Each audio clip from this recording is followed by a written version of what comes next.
Oriental high secondary school Mirzapur અમદાવાદની YouTube ચેનલમાં બધા જ વિદ્યાર્થીઓનું સ્વાગત છે. બધા જ વિદ્યાર્થીઓને વિનંતી કે oriental high secondary school Mirzapur અમદાવાદની યુટ્યુબ ચેનલને સબસ્ક્રાઈબ કરો, લાઈક કરો અને ત્યાર પછી શેર કરવાનું ન ભૂલતા.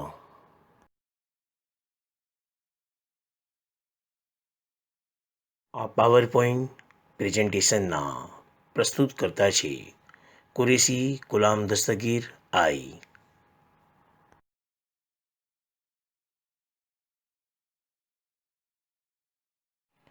ધોરણ 11 વિષય ભૂગોળ, પાઠ નંબર 11, જેનું નામ છે વાતાવરણીય ભેજ. એની આજે આપણે ચર્ચા કરવાના છીએ.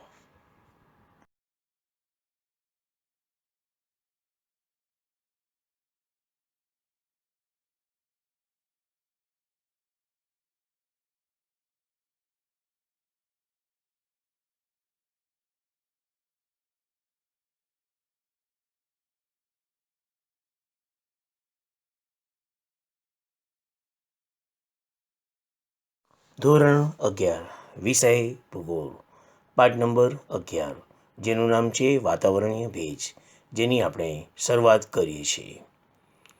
સૌથી પહેલાં આપણે વાત કરીશું વાતાવરણીય ભેજ એની પ્રસ્તાવનાની. પૃથ્વી પરના વાતાવરણમાં પાણી 3 ભૌતિક સ્વરૂપમાં જોવા મળે છે. પૃથ્વી સપાટીના પરના શુભ્ર આવરણ એટલે કે જેને અંગ્રેજીમાં ટ્રોપોસ્ફિયર તરીકે ઓળખવામાં આવે છે. શુભ્ર આવરણ એટલે કે ટ્રોપોસ્ફિયર, એની અંદર આવેલી સૂક્ષ્મ હિમપટ્ટીઓના બનેલા ઊંચાઈના વાદળો એ તેનું ઘન સ્વરૂપ છે. મધ્યમ કે ઓછી ઊંચાઈ ધરાવતા જલબુંદોના બનેલા વાદળો એ તેનું પ્રવાહી સ્વરૂપ છે. અને નીચેની હવામાં વ્યાપક સ્વરૂપે રહેલ પાણીની વરાળ ભેજ એટલે એ તેનું વાયુ સ્વરૂપ છે.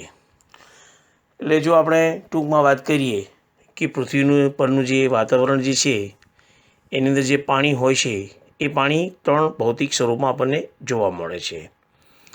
સૌથી પહેલાં આપણે જો વાત કરીએ તો સૂક્ષ્મ હિમપટ્ટીઓના બનેલા ઊંચાઈના જે વાદળો છે એ ઘન સ્વરૂપમાં હોય. મધ્યમ કે ઊંચાઈ ધરાવતા જલબુંદના બનેલા વાદળો હોય એનું પ્રવાહી સ્વરૂપ હોય. અને નીચેની હવામાં વ્યાપક સ્વરૂપે પાણીની જે વરાળ હોય, ભેજ હોય, એને વાયુ સ્વરૂપમાં હોય છે. એટલે કે આ પાણીના 3 ભૌતિક સ્વરૂપો હોય છે, જે આપણે વાત કરી. જે અહીંયા તમે સ્લાઇડની અંદર જોઈ શકો છો. ટ્રોપોસ્ફિયર, જેને આપણે શુભ્ર આવરણ કહીએ છીએ, એ વાતાવરણની અંદર ક્યાં હોય છે એ તમે અહીંયા પહેલો, બીજો અને ત્રીજો, ચોથો જે ચિત્ર છે એની અંદર તમે સ્પષ્ટ રીતે જોઈ શકો. ત્યાર પછી જે મેં તમને વાત કરી કે હિમપટ્ટીઓના બનેલા ઊંચાઈના વાદળો જે ઘન સ્વરૂપમાં હોય, જે અહીંયા તમે સ્પષ્ટ રીતે જોઈ શકો છો, હિમપટ્ટીઓના વાદળો. અને ત્યાર પછી જે વાયુ સ્વરૂપ એટલે પાણીની વરાળ ભેજ એ પણ તમે અહીંયા સ્લાઇડની અંદર, ચિત્રની અંદર સ્પષ્ટ રીતે જોઈ શકો છો.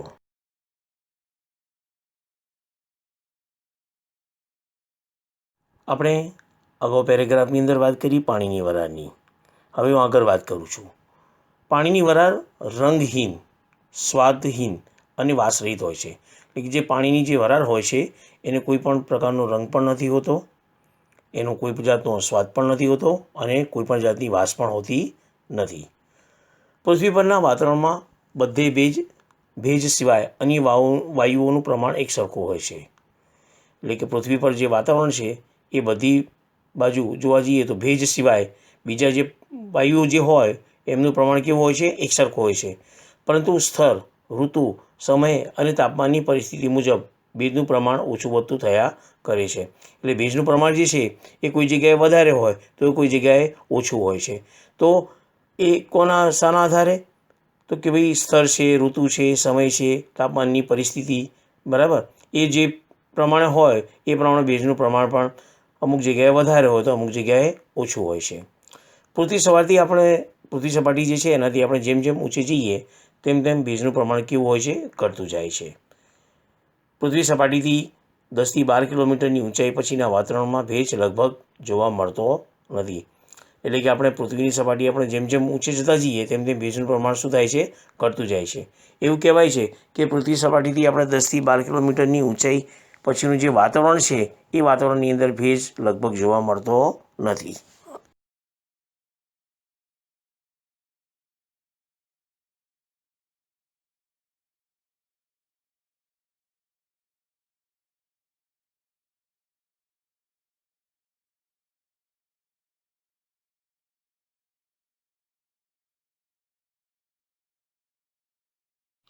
આગળ આપણે વાત કરીશું પૃથ્વી સપાટીના 71% વિસ્તારમાં ફેલાયેલા સમુદ્રો અને મહાસાગરો ભેજ મેળવવા માટેના મુખ્ય જળભંડારો છે. એટલે આ જે ભેજ આપણને ક્યાંથી મળે છે, તો ખાસ કરીને જે પૃથ્વી સપાટી છે એના ઉપર 71% વિસ્તારો જે છે ત્યાં સમુદ્ર અને મહાસાગરોનો જળભંડાર છે. એટલે કે આપણે કહીએ છીએ કે પૃથ્વી જે છે એના ઉપર 71% પાણી રહેલો છે. આ એક વાક્યના પ્રશ્ન જવાબ તરીકે અથવા વિકલ્પ તરીકે તમારે પૂછી શકે. એટલે આ ખાસ યાદ રાખજો કે પૃથ્વી સપાટીના કેટલા ટકા વિસ્તારમાં જળભંડાર છે, તો 71% જે છે એ વિસ્તારની અંદર જળભંડાર રહેલો છે, જે સમુદ્રો મહાસાગરો બરાબર ભેજ મેળવવા માટેના મુખ્ય જળભંડારો છે. આ સિવાય આપણે જો વાત કરીએ તો ભેજ આપણને ક્યાંથી મળે, તો કે ભાઈ વિના જમીન વિસ્તારો છે, નદીઓ છે, સરોવરો છે વગેરે આ પૂરક જળભંડાર છે. આ જળભંડારોમાંથી સતત બાષ્પીભવન થવાથી હવામાં ભેજ ઉમેરાતો જાય છે અને આ ભેજ પવનો અને હવાના ઉદ્ધર્વ પ્રવાહો દ્વારા પૃથ્વી સપાટીથી ઊંચે ચડે છે. એટલે કે આ વસ્તુ ખાસ તમે અહીંયા ચિત્રની અંદર જોઈ શકો છો કે જળભંડારો, સમુદ્ર, મહાસાગરો, આખું જે પૃથ્વી જે છે એ પૃથ્વીની સપાટી ઉપર જે સમુદ્રો છે, મહાસાગરો છે એ તમે અહીંયા પહેલી અને બીજી આકૃતિની અંદર સ્પષ્ટ રીતે તમે જોઈ શકો છો. જ્યારે બીજું જે પૂરક જળભંડારની જો આપણે વાત કરીએ તો ભીનો જમીન વિસ્તાર જે તમે અહીંયા ત્રીજા ચિત્રની અંદર જોઈ શકો છો. ત્યાર પછી આપણને પાણી જે છે એ કઈ રીતે મળતું કે નદીઓ દ્વારા. ત્યાર પછી એ ચોથા ચિત્રની અંદર દર્શાવેલું છે. ત્યાર પછી છે સરોવર. એ સરોવર જે છે પાંચમા ચિત્રની અંદર તમે જોઈ શકો છો. અને જે છઠ્ઠું ચિત્ર જે છે એ બાષ્પીભવનની જે પ્રક્રિયા જે કઈ રીતે થાય છે એ અહીંયા દર્શાવેલું છે. એટલે આ જળભંડારો જે છે, સમુદ્ર હોય કે મહાસાગર હોય કે નદીઓ હોય, સરોવરો હોય કે ભીની જમીન વિસ્તાર હોય, બરાબર, તો આ બધા પૂરક જળભંડારો છે. આ જળભંડાર જે છે એમાંથી સતત બાષ્પીભવન થતું રહેશે એટલે હવામાં ભેજ ઉમેરાતો જાય છે. આ ભેજ પવનો અને હવાના ઉદ્ધર્વ પ્રવાહો દ્વારા શું કરે છે, પૃથ્વી સપાટી જે છે એનાથી ઊંચે ચડે છે, જે અહીંયા તમે આકૃતિઓની અંદર સ્પષ્ટ રીતે જોઈ શકો છો.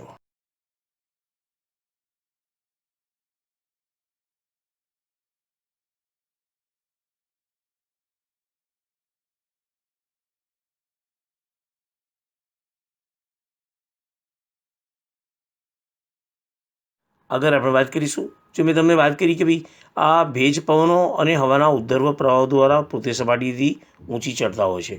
એટલે પવનો જે છે અને હવાના ઉદ્ધર્વ પ્રવાહો દ્વારા શું થાય છે, પૃથ્વી સપાટીથી ભેજ જે છે ઊંચે ચડે છે. હવે ઠંડીને લીધે ત્યાં ભેજના વાદળો બને છે.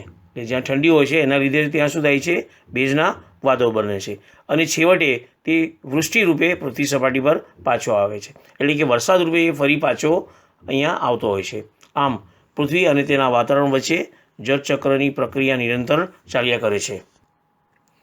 વાતાવરણમાં રહેલા ભેજનું પ્રમાણ જાણવા માટે એક સાધન છે જેનું નામ છે હાઇગ્રોમીટર. એ હાઇગ્રોમીટર નામના સાધનનો ઉપયોગ થાય છે અને આ જે ભેજનું પ્રમાણ આપણે જાણીએ છીએ તો ટકામાં એ મપાતું હોય છે.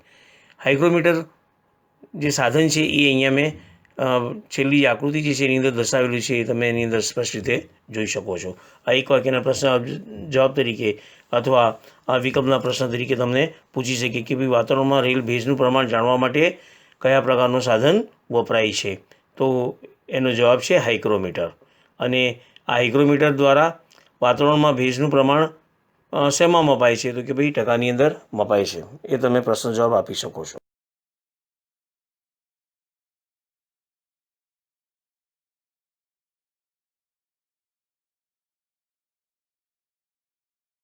આપણે વાત કરી વાતાવરણીય ભેજ એની પ્રસ્તાવનાની.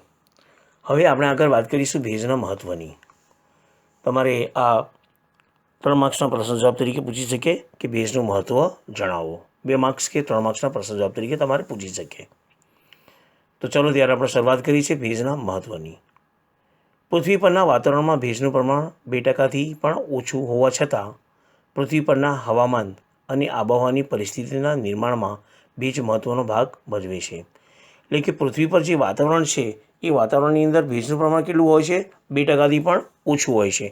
પણ પૃથ્વી પરનું જે હવામાન અને આબોહવાની જે પરિસ્થિતિ છે એનું જે નિર્માણ થાય છે તો એ નિર્માણની અંદર ભેજ ખૂબ જ મહત્ત્વનો ભાગ ભજવે છે. પૃથ્વી અને વાતાવરણને ગરમ કરવામાં તેમજ ઠંડા પાડવામાં હવામાં રહેલો ભેજ વિશેષ ફાળો છે. એટલે કે પૃથ્વી અને એનું જે વાતાવરણ છે જો એને ગરમ કરવામાં એટલે ગરમ પણ કરે છે અને ઠંડુ પણ પાડે છે. તો આ ગરમ કરવાનું કામ અને ઠંડા પાડવાનું કામ કોણ કરે છે? તો હવામાં રહેલો જે ભેજ જે છે એ એનો વિશેષ ફાળો રહેલો છે. ભેજ જે છે એ સૂર્યની ગરમીનું શોષણ કરે છે અને પૃથ્વીની ગરમીનું નિયમન પણ કરે છે. એટલે ભેજ જે છે એ શું કરે છે? સૂર્યની જે ગરમી હોય તો એ ગરમીને શોષી લેતું હોય અને સાથે સાથે પૃથ્વીની જે ગરમી હોય એનું નિયમન પણ કરતું હોય છે. વાતાવરણના ચાલક બળ તરીકે પણ ભેજ કામ કરતું હોય છે. ભેજમાં રહેલી ગુપ્ત ગરમી એટલે કે અંગ્રેજીમાં જો વાત કરીએ તો લેટન્ટ હીટ તરીકે ઓળખાય છે. એ ભેજનું ઘનીભવન થાય છે અને એ ઘનીભવન થતાં મુક્ત થાય છે. પરિણામે શું થાય છે કે હવાના તાપમાનમાં વધારો થાય છે અને વાતાવરણમાં અસ્થિરતા પેદા થાય છે. વાતાવરણીય વિક્ષોભ, ચક્રવાત વગેરે હવામાં રહેલા ભેજને કારણે જ ઉદ્ભવતા હોય છે.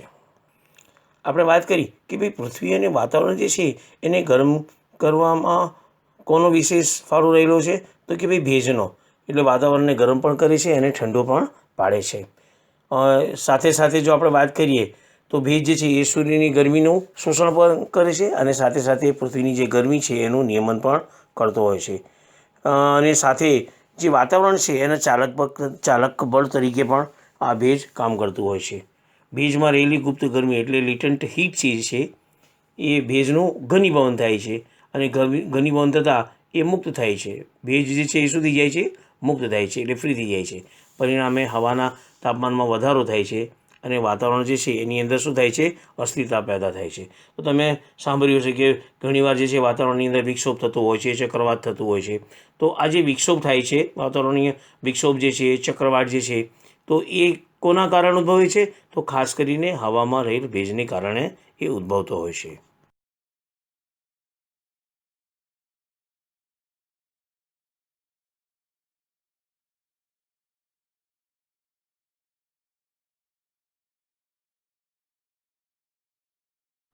આપણે વાત કરી રહ્યા છીએ ભેજનો મહત્ત્વની.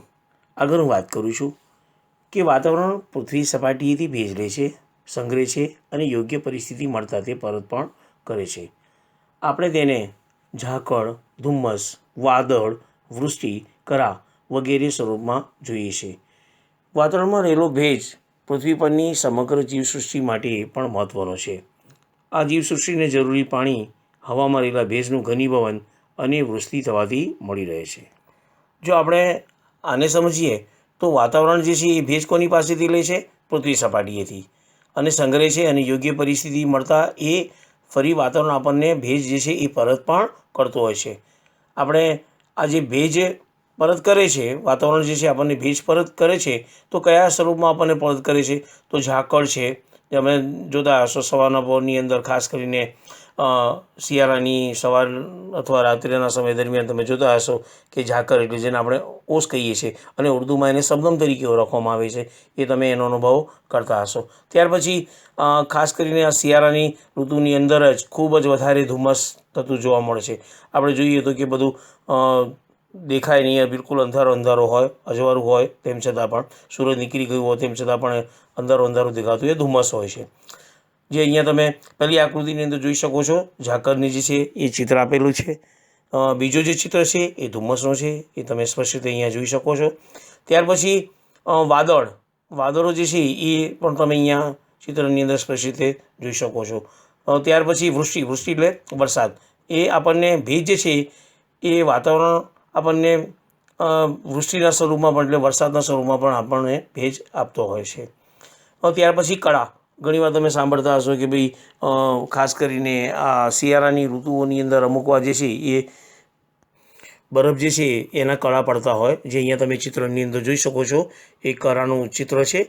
એટલે બરફના કણા પડતા હોય તો એ ખાસ આ સ્વરૂપમાં આપણને મળતું હોય છે. એટલે વાતાવરણ જે છે એ ભેજ આપણને પાછું આપે છે, તો આ બધા સ્વરૂપમાં આપણને પાછું આપે છે. ઝાકળ છે, ધુમ્મસ છે, વાદળ છે, વૃષ્ટિ છે એટલે વરસાદ, કળાના સ્વરૂપમાં આપણને પાછું આપે છે. વાતાવરણમાં રહેલો ભેજ જે છે એ પૃથ્વી પરની સમગ્ર જે જીવસૃષ્ટિ છે એ ખૂબ જ એના માટે ખૂબ જ મહત્ત્વનો છે. એટલે વાતાવરણની અંદર જે ભેજ છે એ પૃથ્વી ઉપર કોઈ પણ પ્રકારની સજીવ સૃષ્ટિ, એમાં મનુષ્ય પણ આવી ગયા કે બધા પશુ પક્ષીઓ પણ આવી ગયા, નાના જીવ પણ આવી ગયા, તો જે પણ સજીવ સૃષ્ટિ છે આખી, એ બધી સજીવ સૃષ્ટિ માટે ખૂબ જ મહત્ત્વનો છે. આ જીવસૃષ્ટિને જરૂરી પાણી કોણ આપે છે? તો કે ભાઈ હવામાં રહેલું ભેજ જે છે એનું ઘનીભવન થાય છે. એ ઘનીભવન થતાં એ વરસાદના સ્વરૂપમાં આપણને આ આખી જે સજીવ સૃષ્ટિ છે પૃથ્વી ઉપર રહેલી, એ આખી સજીવ સૃષ્ટિને એ પાણી આપતા રહે છે. હવામાં રહેલું ભેજ એ આપણને પાણી આપે છે.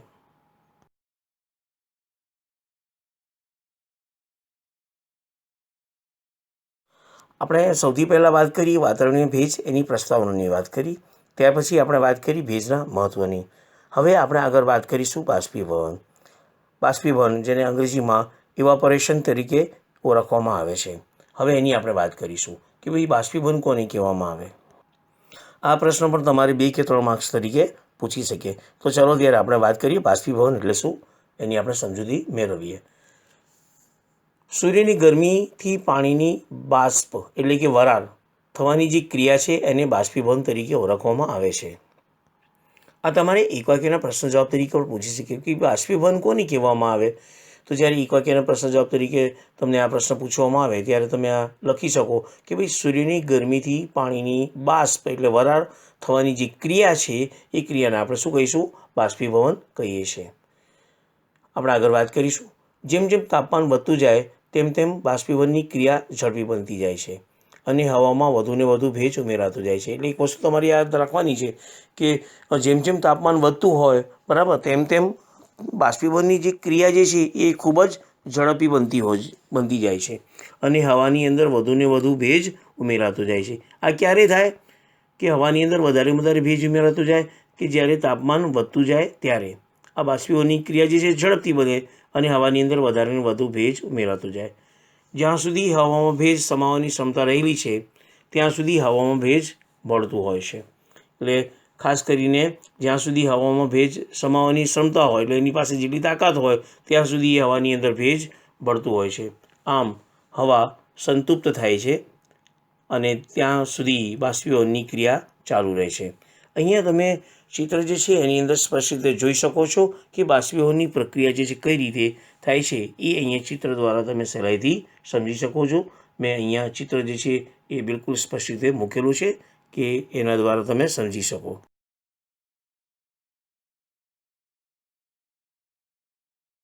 આપણે વાત કરીએ છીએ બાષ્પીભવનની એટલે કે ઇવાપોરેશન, એની આપણે વાત કરીએ છીએ. આગળ હું વાત કરું છું કે બાષ્પીભવન એટલે શું. બાષ્પીભવનની તીવ્રતાનો આધાર મુખ્યત્વે તાપમાન, હવાની શુષ્કતા અને પવનની જે ગતિ જે છે એના પર રહેલો છે. એટલે બાષ્પીભવન જે છે એ એની તીવ્રતાનો આધાર કોના ઉપર છે? ખાસ કરીને તો કે ભાઈ તાપમાન છે, હવાની શુષ્કતા છે અને પવનની ગતિ ઉપર રહેલો છે. ગરમ અને સૂકી હવામાં ભેજ ધારણ કરવાની ક્ષમતા વધુ હોય. એટલે જ્યાં ગરમ અને સૂકી હવા હોય, બરાબર, ત્યાં ભેજ ધારણ કરવાની ક્ષમતા વધારે હોય. એટલે ગરમ અને સૂકી હવાની અંદર ભેજ વધારે ગ્રહણ કરી શકે છે, વધારે ત્યાં ભેજ જોઈ શકાય છે. પરિણામે તે બાષ્પીભવનની તીવ્રતામાં વધારો કરે છે. એટલે જ્યાં આ ભેજ વધારે હોય ત્યાં ઝડપથી બાષ્પીભવનની પ્રક્રિયા પણ વધારે ઝડપથી થઈ શકે છે. તો ત્યાં બાષ્પીભવનની તીવ્રતામાં શું થાય છે? વધારો થાય છે. જળભંડારોની ઉપલી જે સપાટી પર થઈને વાતાવરણનો ભેજને સાથે લઈને આગળ વધે છે. આમ પવન બાષ્પીભવનની તીવ્રતામાં પણ વધારો કરે છે. આ જે જળભંડારો છે એની ઉપલી સપાટી પર જે થઈને વાતાવરણો હોતા હોય, બરાબર, તો એ જ્યારે જળભંડાર ઉપર ન આવે, એટલે કે જળભંડાર એટલે મેં તમને અગાઉ સમજાવ્યું કે જળભંડાર જે છે એ કયું? તો કે ભાઈ સમુદ્ર છે, મહાસાગર છે, એ જળભંડાર છે. ત્યાર પછી ભીની જમીન છે, ત્યાર પછી સરોવર છે, નદીઓ છે, આ બધું શું છે કે જળભંડાર છે. તો આ જે જળભંડાર જે છે એની જે ઉપલી સપાટી ઉપર થઈને જે પવનો આવતા હોય તો એ પવનો પહેલાં કેવા હોય? કોરા હોય. પણ જ્યારે આ જળભંડારની ઉપલી સપાટી ઉપર પસાર થઈને આવતા હોય આ પવનો, તો એ પવનોની અંદર શું થઈ જાય છે? ભેજ ભરાઈ જતો હોય છે. એટલે એની અંદર પાણી ભરાઈ જતો હોય છે. એટલે આ પવનો ભેજ સાથે લઈને આગળ વધે છે. આમ પવન બાષ્પીભવનની તીવ્રતામાં શું કરે છે? વધારો કરતા હોય છે. અહીંયા તમે જે બીજો મેં બાષ્પીભવન કઈ રીતે થાય છે એનું ચિત્ર અહીંયા મૂકેલું છે, એ તમે અહીંયા સ્પષ્ટ રીતે જોઈ શકો છો અને તમે એને સમજી શકો છો કે બાષ્પીભવનની પ્રક્રિયા કઈ રીતે થતી હોય છે.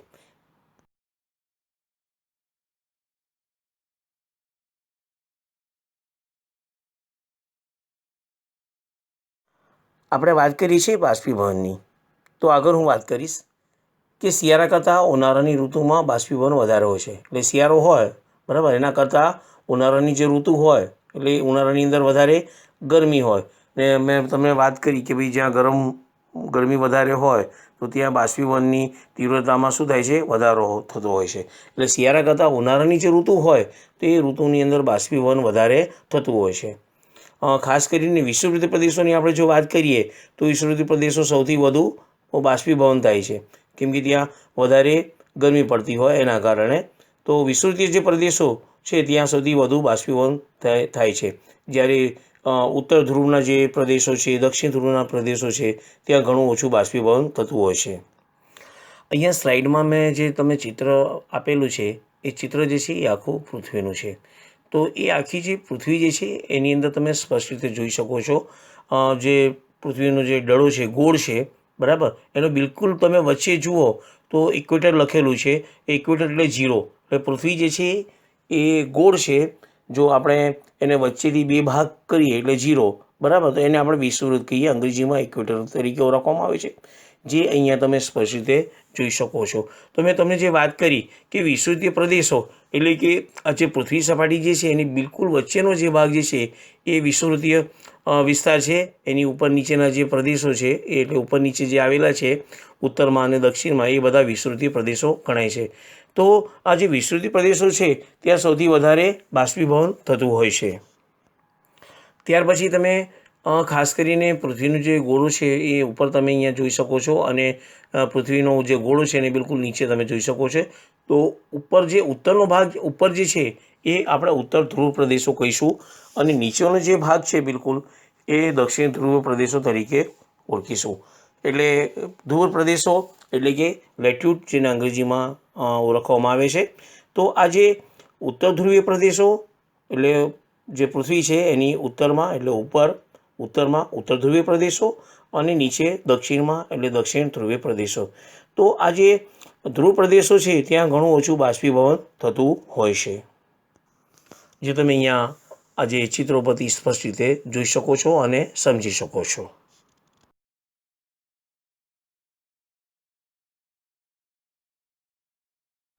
આજે આપણે આટલા સુધી રાખીશું.